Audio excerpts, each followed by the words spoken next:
Mukha siyang patag na dahon at halos hindi gumagalaw, tapos gumagawa siya ng nakakapangilabot, lumalabas ang maliliit na palaka mula sa kanyang likod.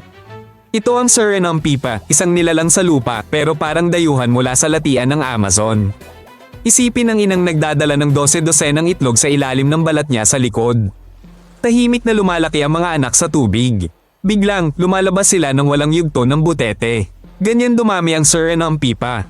Ang tunog dito ay hindi sigaw. Ito ay serye ng pag-click ng lalaki sa ilalim ng tubig. Naririnig ito sa maruming ilog at nagsisimula ng ritual.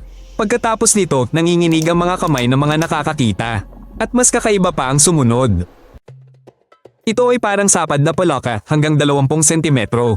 May tatsulok na ulo, maliliit na mata at malaking bibig. Walang dila at ngipin. Ang katawan nito ay parang tuyong dahon. Kulay abong kape, may batik-batik at magaspang ang balat. Kumpleto ng sapot ang mga paa. Sa mga daliri ng paa sa harap ay may parang bituing galame. Ginagamit niya ito sa paghahanap ng ilalim at biktima. Ang pipa ay halos hindi tumatalon o umaahon. Dinidikit niya ang sarili sa putik at nananatili. Nagiging parang sapad na anino. Kapag kailangan huminga, umaahon ito. Sumusungaw ang butas ng ilong. Agad na nawawala sa dilim ng tubig.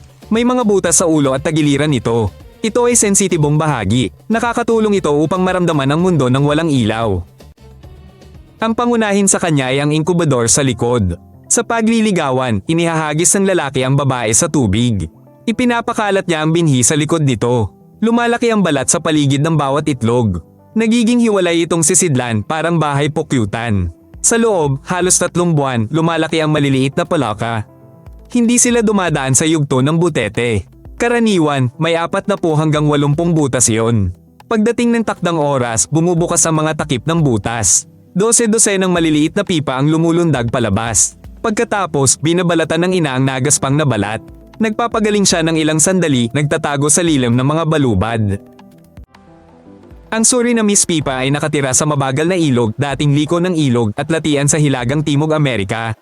Matatagpuan din ito sa mga sapa ng Amazon at Orinoco, sa binahang gubat, kanal, at maputik na lawa. Ang ilalim dito ay nababalutan ng dahon at burek. Mainit ang tubig at hindi malinaw. Halos buong buhay ng pipa ay nasa ilalim ng tubig.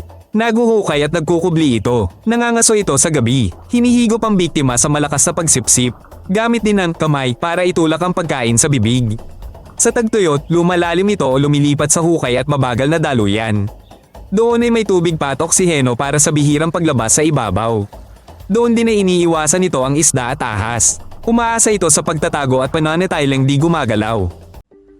Bakit ito gumagana? Sa maputik na tubig, hirap mabuhay ang mga butete. Kinakain sila ng isda at insekto. Mabilis din matuyo ang mga sapa. Iba ang solusyon ni Pipa. Lumalaki ang itlog sa likod niya. Nakakakuha ito ng oxygen sa balat ng ina. Walang dila ang palakang ito. Kumakain siya parang vacuum cleaner. Bigla niyang binubuksan ng bibig at lalamunan. Sumisipsip siya ng tubig at pagkain. Gumagabay siya sa paggalaw ng tubig. May mga receptor sa balat at ulo niya. Parang sa isda, nakakadetect sila ng kilos sa dilim. Simple lang ang dahilan, mas mababa ang panganib, mas mataas ang tsansa mabuhay. Hindi katakataka ang nakakatakot na kwento tungkol sa pipa. Sinabi ng mga manlalakbay noong ika-18 siglo na ito ay palakang nagluluwal ng palaka.